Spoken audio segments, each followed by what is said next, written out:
Good morning, students. Last time we had started photoelectric effect.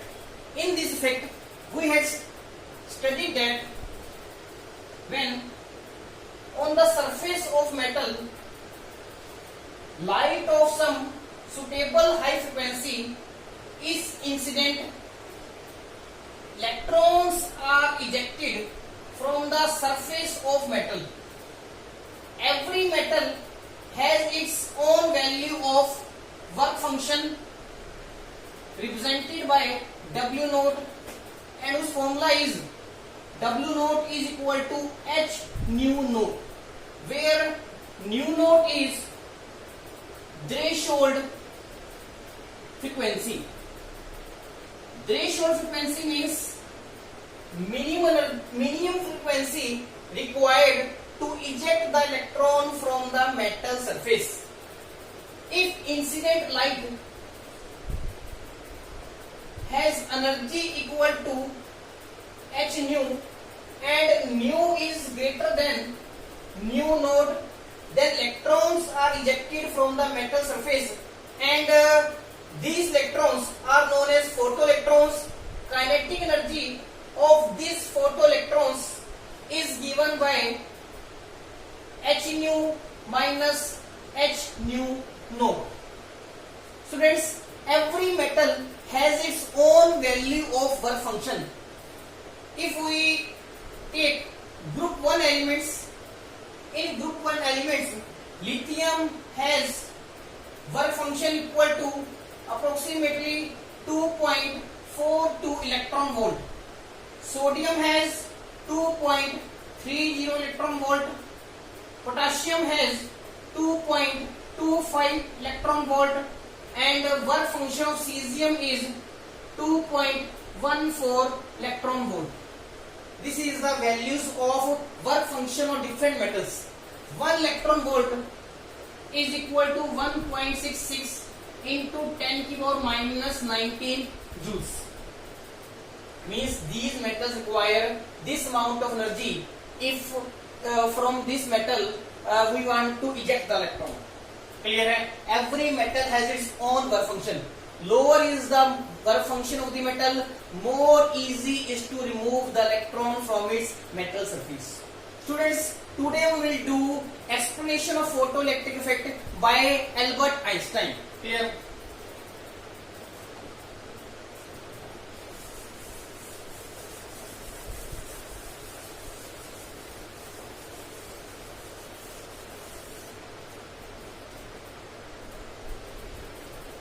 First of all, we will do experimental setup for photoelectric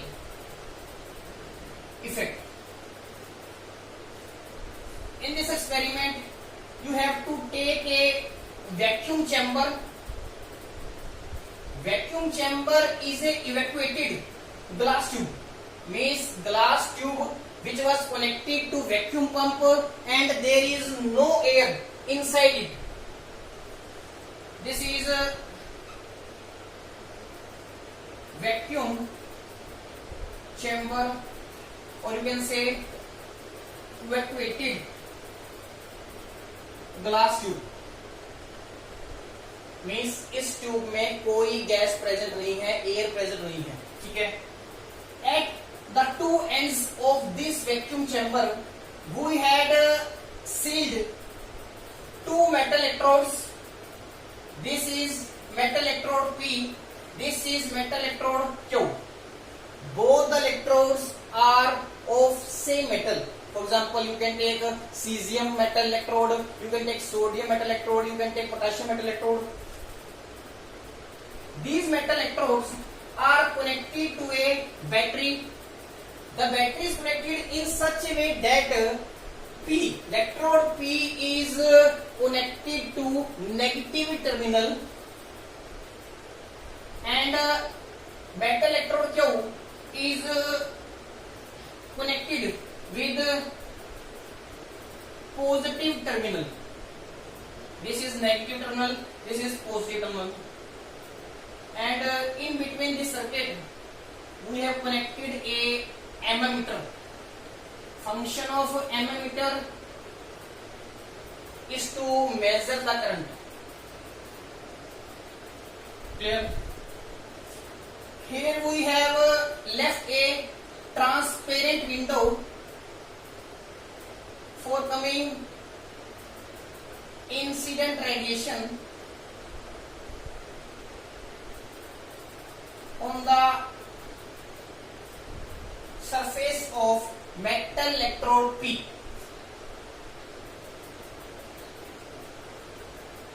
Light, or you can say radiations. ठीक है. Now let us understand various observations related to this experiment. This is an experimental setup for photoelectric factor. When light of some suitable high frequency will be incident on the surface of metal, then electrons will be ejected from the surface of metal without any time lag. If electrons will be ejected, they will goes to this positive terminal. Because electrons are negatively charged, they will transfer to positive terminal. This is positive terminal. And if electrons are moving from here to here, means positive end to negative end, then current will appear, and direction of the current will be from negative to positive end from this end. Means electrons are moving in this direction. So current will move in this direction.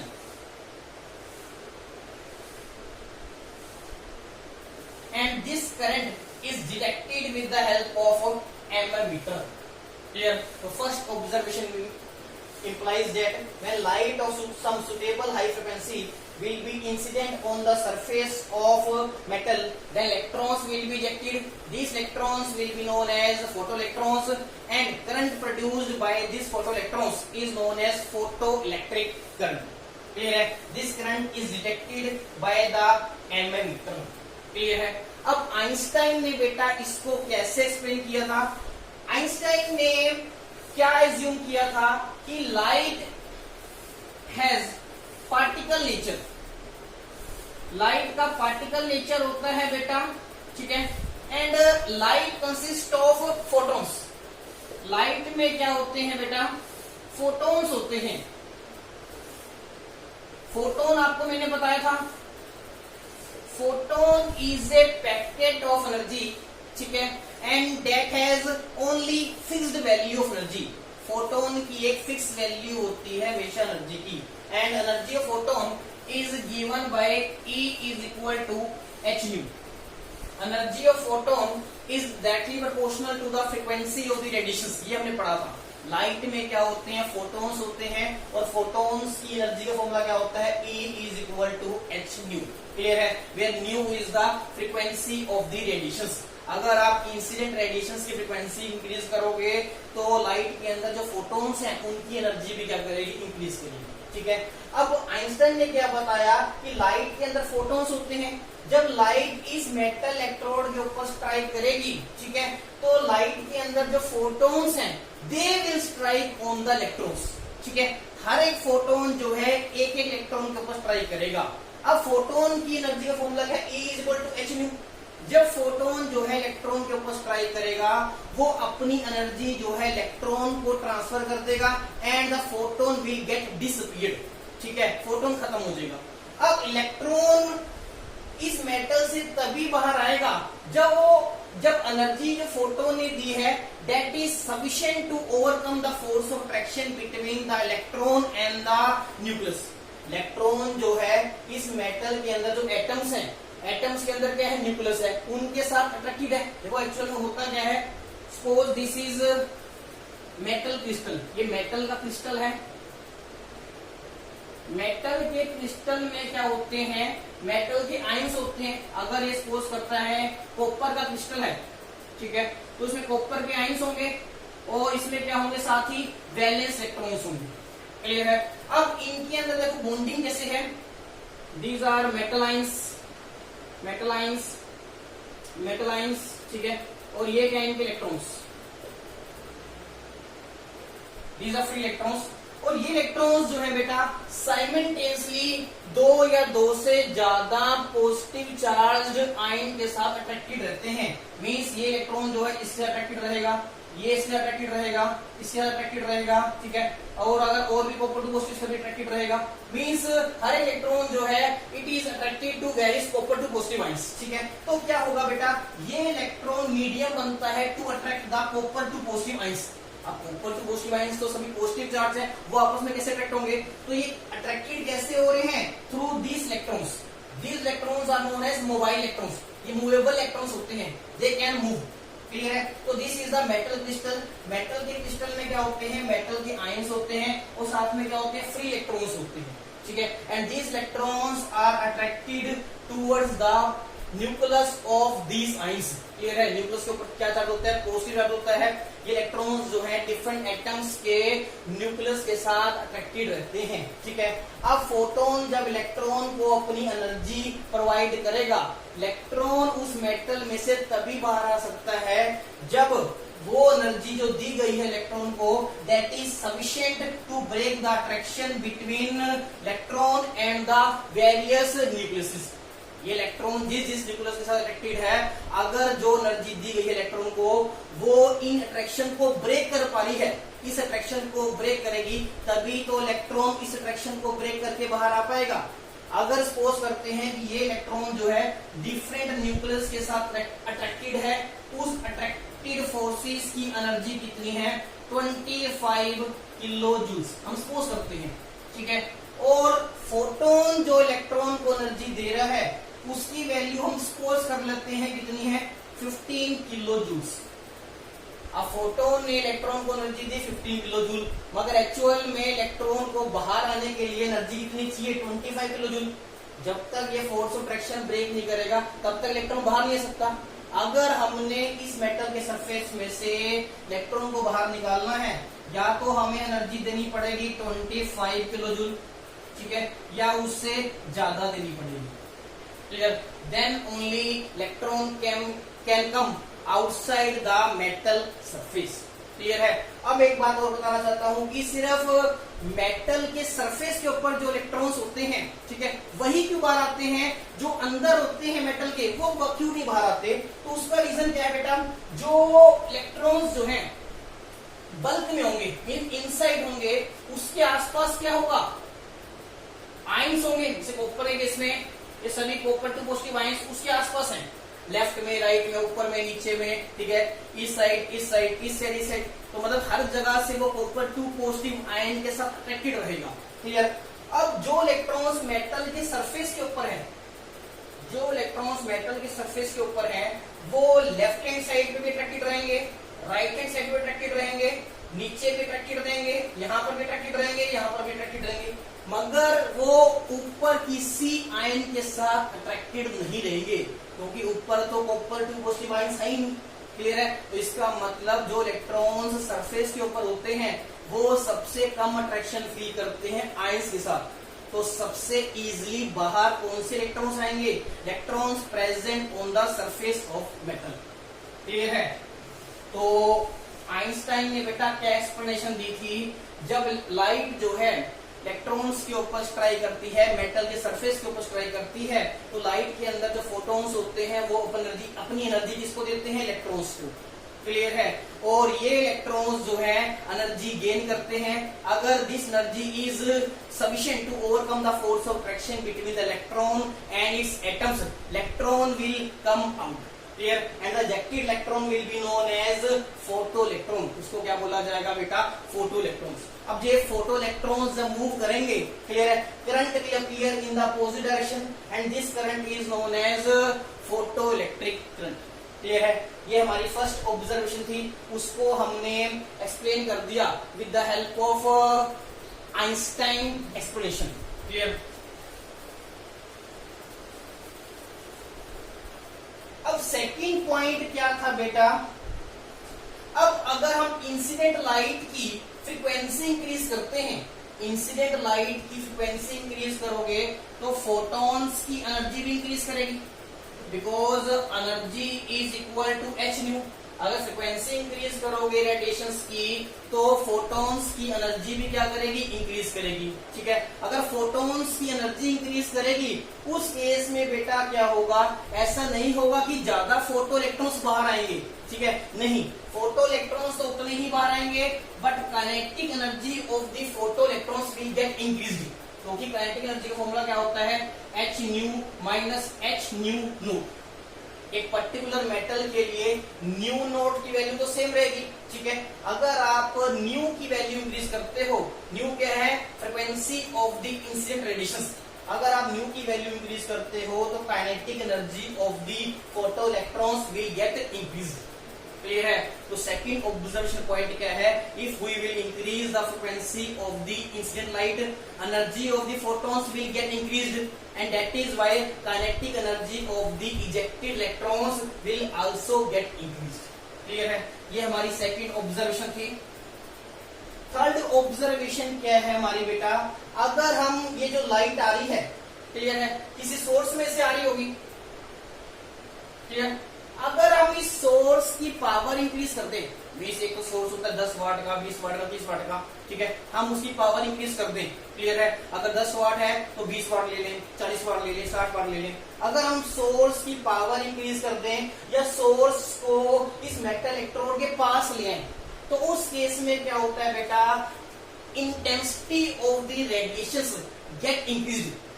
Clear है, light की intensity क्या करती है, increase करती है, या तो source को पास लाने से या सोर्स की पावर इंक्रीज कर देने से। ठीक है, लाइट की अगर इंटेंसिटी इंक्रीज करेगी तो लाइट में जो फोटॉन्स हैं, क्लियर है, they will get increased. Clear है, इंटेंसिटी का मतलब होता है number of photo electrons emitted per second per unit volume. Clear है, एक यूनिट वॉल्यूम में से पर सेकेंड में कितने इलेक्ट्रॉन, कितने फोटॉन्स बाहर आएंगे, that is equal to intensity of light. अगर आप लाइट की इंटेंसिटी बढ़ा दोगे तो क्या होगा, पर यूनिट वॉल्यूम पर सेकेंड में more photons will come out. Means पहले अगर 10 फोटॉन्स बाहर आते थे एक सेकंड में एक यूनिट वॉल्यूम में से, ठीक है, तो अब क्या होगा बेटा, 20 फोटॉन्स आएंगे इतनी ही वॉल्यूम में से और इतने ही टाइम में। क्लियर है, तो इंटेंसिटी इंक्रीज करने से number of photons increases. Clear, और अगर फोटॉन्स इंक्रीज करेंगे तो क्या होगा बेटा, more photons will eject more electrons. Clear है, पहले 10 फोटॉन्स आ रहे थे गिवन टाइम में, अब 20 फोटॉन्स अगर स्ट्राइक करेंगे मेटल सरफेस पे उतने ही टाइम में, तो बेटा क्या होगा, मोर फोटॉन्स मोर इलेक्ट्रॉन्स स्ट्राइक करेंगे and more electrons will comes out. अगर मोर इलेक्ट्रॉन बाहर आएंगे तो बेटा उस केस में क्या होगा, जो फोटो इलेक्ट्रिक करंट है वो क्या करेगा, इंक्रीज करेगा। लाइट की इंटेंसिटी बढ़ाने से number of photons present in the radiations get increased per unit volume पर second time. Clear, and that is why striking rate of photons and electrons increases. Clear है, स्ट्राइकिंग मतलब ज्यादा होगी उस केस में, हर एक फोटोन क्योंकि हर एक इलेक्ट्रॉन को बाहर निकालता है, तो अगर फोटॉन्स बढ़ेंगे तो number of photo electrons ejected will get increased, तो उस केस में फोटो इलेक्ट्रिक करंट भी क्या करेगा बेटा, इंक्रीज करेगा। क्लियर है, this is our third observation. तो बेटा फर्स्ट 3 ऑब्जर्वेशंस में क्या बताया मैंने, light consist of photons. These photons strike on metal surface. Electrons, photons provide their energy to electrons. Provide their energy means they transfer their energy to electrons. If this energy is sufficient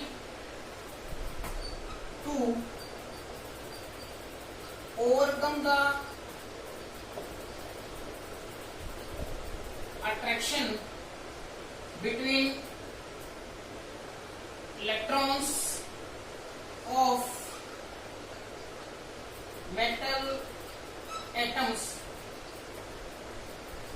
on surface and nucleus of these atoms, then electrons will be ejected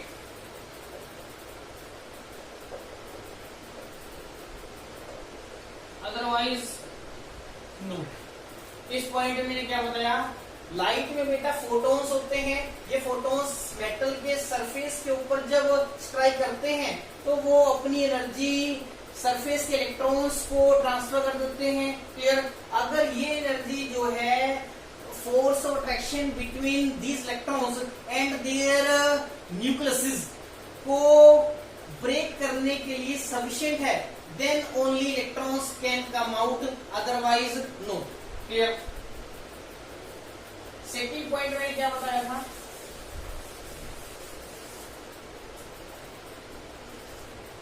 kinetic energy of ejected electrons is directly proportional to frequency of incident radiations। Third मैंने क्या बताया था,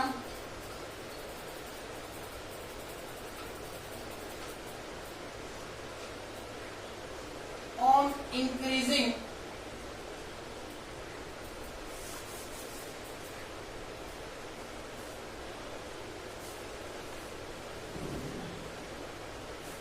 radiations.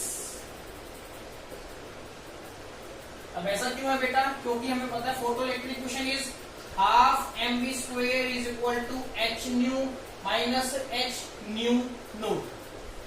अगर आप nu increase करोगे तो क्या होगा, kinetic energy of the ejected electrons will get increased. Clear? Kinetic energy increase करेगी इलेक्ट्रॉन्स की, मगर फोटो इलेक्ट्रिक करंट इंक्रीज नहीं करता फ्रीक्वेंसी से। ठीक है, यहां पर आप एक पॉइंट और लिख लो, photo electric current is independent of frequency. ठीक है, फ्रीक्वेंसी के ऊपर फोटो इलेक्ट्रिक करंट डिपेंड नहीं करता। फ्रीक्वेंसी इंक्रीज करने से क्या होगा, फोटॉन्स की एनर्जी इंक्रीज करेगी। ठीक है, and kinetic energy of the ejected electrons will get only increase. ठीक है, थर्ड पॉइंट क्या है बेटा, on increasing the intensity of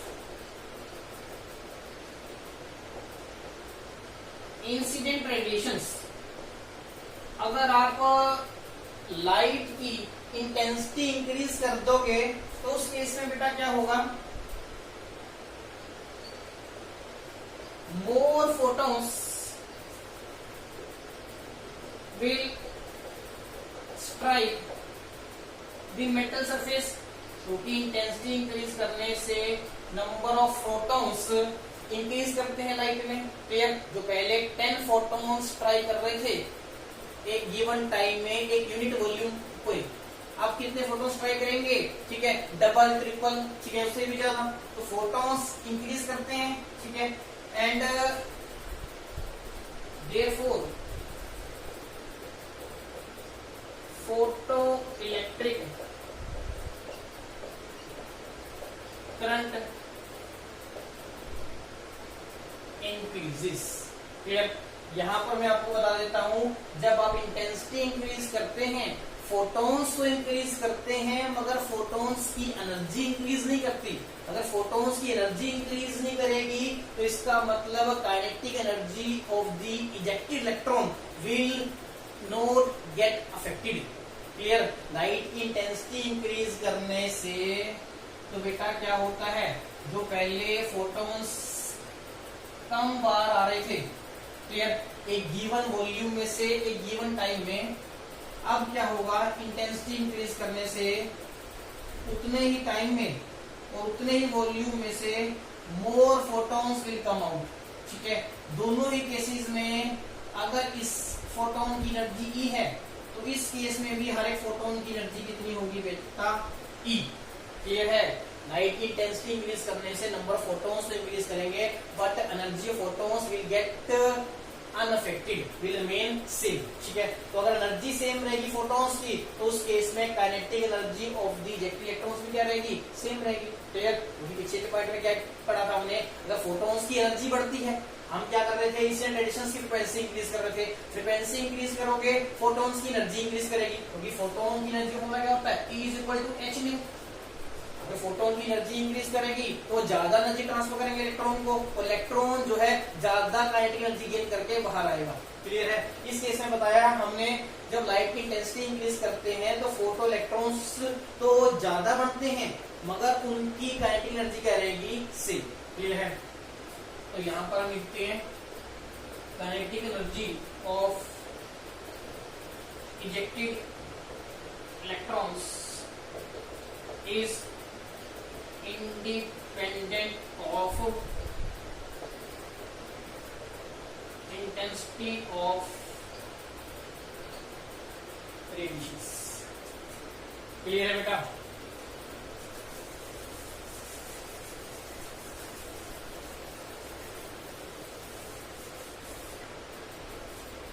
तो अगर हमने काइनेटिक एनर्जी और इंटेंसिटी के बीच में ग्राफ प्लॉट करना है तो कैसा ग्राफ आएगा। अब क्योंकि काइनेटिक एनर्जी इंटेंसिटी के ऊपर डिपेंड नहीं करती, तो चाहे आप इंसिडेंट रेडिएशंस की इंटेंसिटी कम लें या ज्यादा लें, kinetic energy will remain same. ठीक है, तो ग्राफ कैसा आएगा बेटा, like this, straight line parallel to the X axis. Clear है। This is our first graph between kinetic energy and intensity. Clear. Kinetic energy is kinetic energy of ejected electrons, और ये intensity किसकी है, intensity of incident radiations. ठीक है।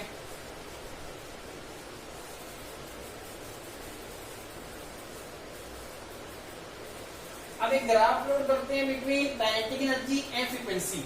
आपको पता है अगर इंसिडेंट रेडिएशंस की फ्रीक्वेंसी थ्रेशोल्ड फ्रीक्वेंसी से कम है तो उस केस में बेटा क्या होगा, इलेक्ट्रॉन्स जो है मेटल सरफेस में से इजेक्ट नहीं होंगे।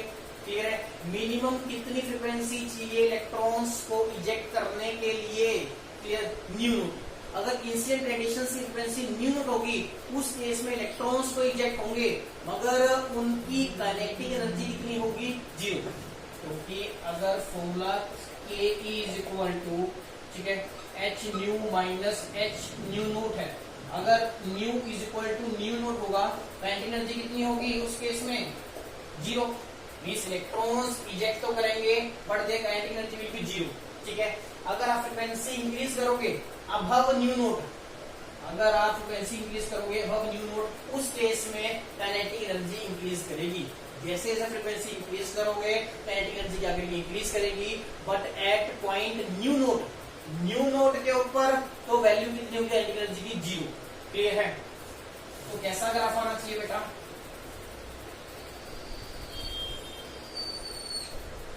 This is kinetic energy and this is frequency of incident radiations. Clear. हम सपोज करते हैं this point is new note, इस पॉइंट के ऊपर काइनेटिक एनर्जी 0 होती है, और अगर इस पॉइंट से आगे आप फ्रीक्वेंसी इंक्रीज करते हो then only kinetic energy of the ejected electron start increasing. Clear है। तो ग्राफ आएगा स्ट्रेट लाइन। ठीक है। क्लियर हो गया पॉइंट बेटा। ये this is graph 1, this is graph 2। ये हमें क्या इंफॉर्मेशन दे रहा है, काइनेटिक एनर्जी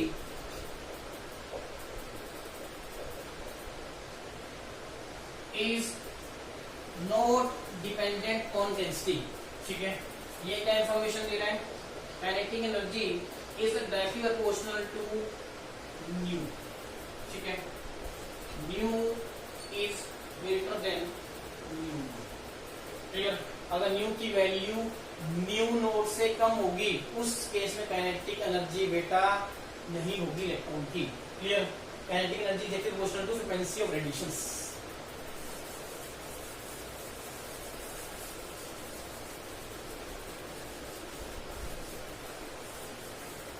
अब पढ़ते हैं बेटा स्टॉपिंग पोटेंशियल क्या होता है, स्टॉपिंग पोटेंशियल, ठीक है बेटा। जो हमने एक्सपेरिमेंटल सेटअप किया था, ठीक है, वो आपको थोड़ा बहुत याद होगा।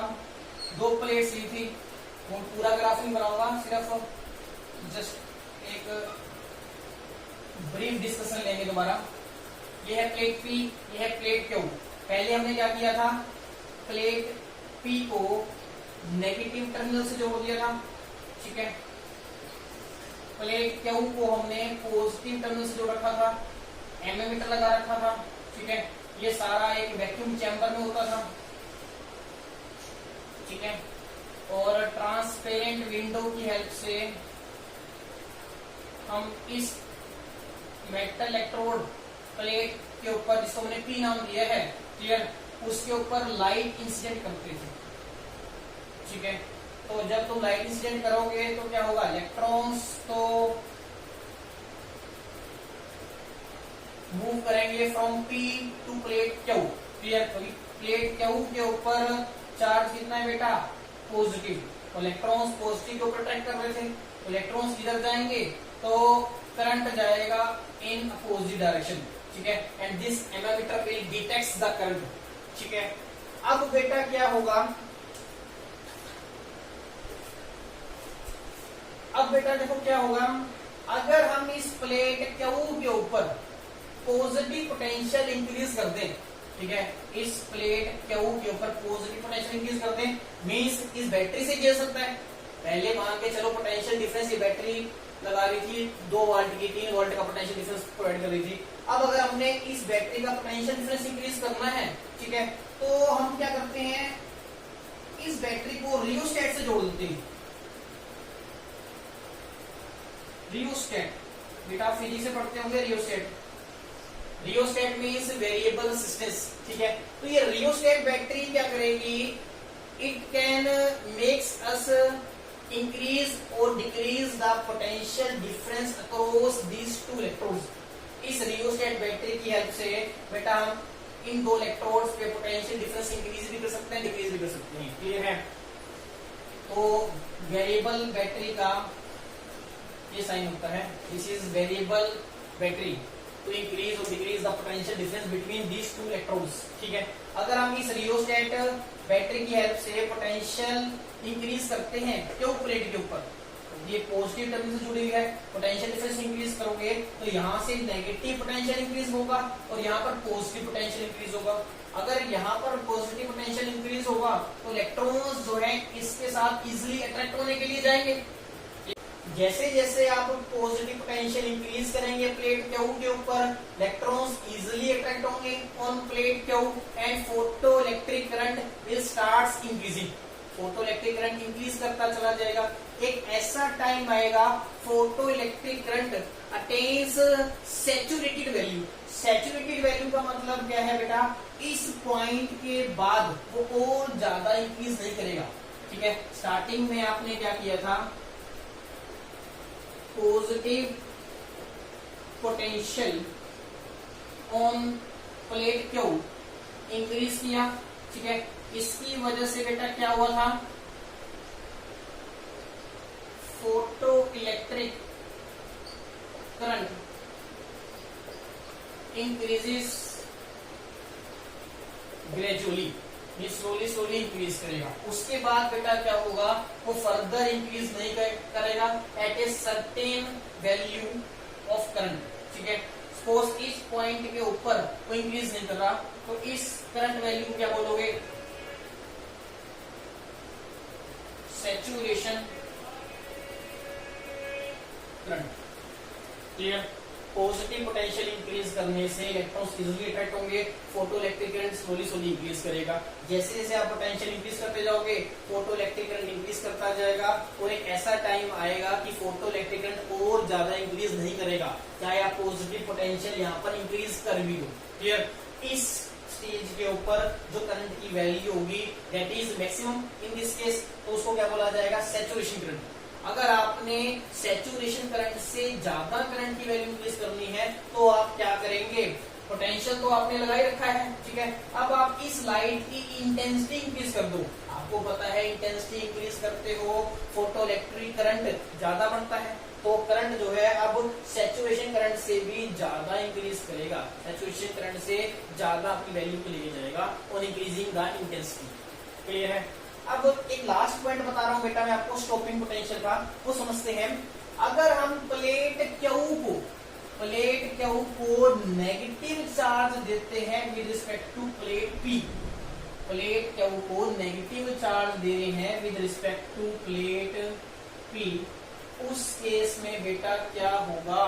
इलेक्ट्रॉन जो है इससे रिपेल करना स्टार्ट कर देंगे, रिपेल करेंगे तो फोटो इलेक्ट्रिक करंट क्या होगा? डिक्रीज करेगा। जैसे जैसे आप नेगेटिव पोटेंशियल इंक्रीज करेंगे on plate Q with respect to plate P, तो क्या होगा? फोटो इलेक्ट्रिक करंट डिक्रीज करेगा and at a certain value of potential photo electric current will become zero. Clear? जिस पोटेंशियल के ऊपर फोटो इलेक्ट्रिक करंट जीरो हो जाता है that potential is known as stopping potential. Clear है? Means जिस minimum potential के ऊपर, ठीक है, पोटेंशियल किसकी बात कर रहा हूं मैं? क्यू की, और क्यू को हमने नेगेटिव पोटेंशियल दे रखा with respect to plate P, ठीक है, उस केस में एक ऐसा पोटेंशियल डिफरेंस आएगा जब फोटो इलेक्ट्रिक करंट जीरो होगा and that is known as stopping potential. तो स्टॉपिंग पोटेंशियल क्या होता है? It is the minimum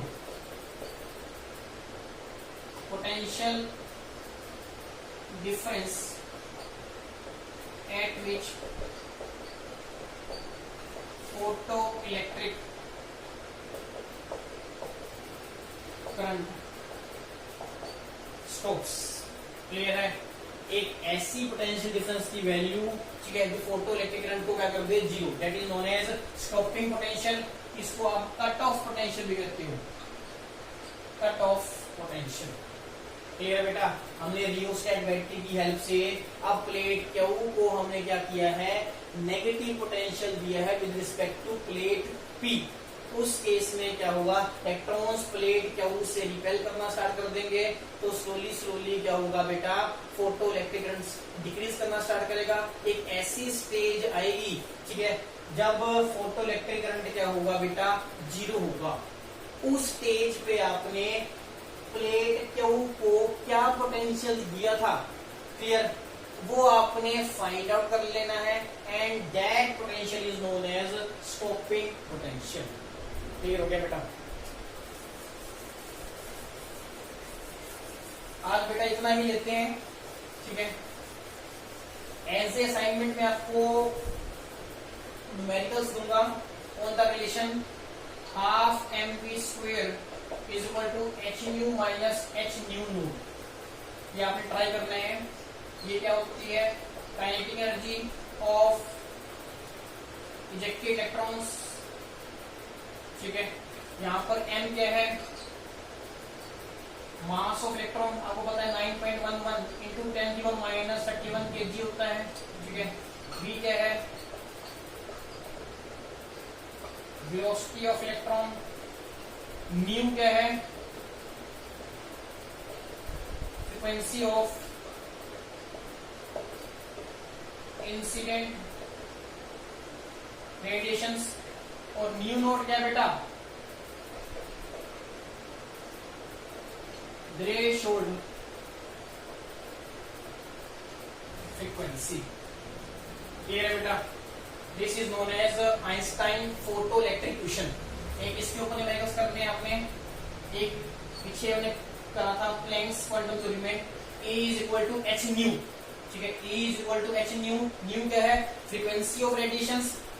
h क्या होता है? Planck's constant, value 6.626 into 10⁻⁻34 joule second. ठीक है, ये क्या होती है बेटा, एनर्जी ऑफ क्वांटम, और you can say photon. Nu क्या है, फ्रीक्वेंसी है, क्लियर। और आपको पता है फॉर्मूला होता है nu is equal to c upon lambda. ठीक है, वहां पर न्यू क्या है, फ्रीक्वेंसी ऑफ रेडिएशन, लैम्डा क्या है, वेवलेंथ ऑफ रेडिएशन, सी क्या है, वेलोसिटी ऑफ रेडिएशन, जिसको हम किसी को लिखते हैं equal to speed of light. Clear, तो ये रिलेशन क्या बनेगा, E is equal to h c by. Clear, इन टॉपिक से रिलेटेड मैं आपको न्यूमेरिकल्स प्रोवाइड करूंगा इन असाइनमेंट।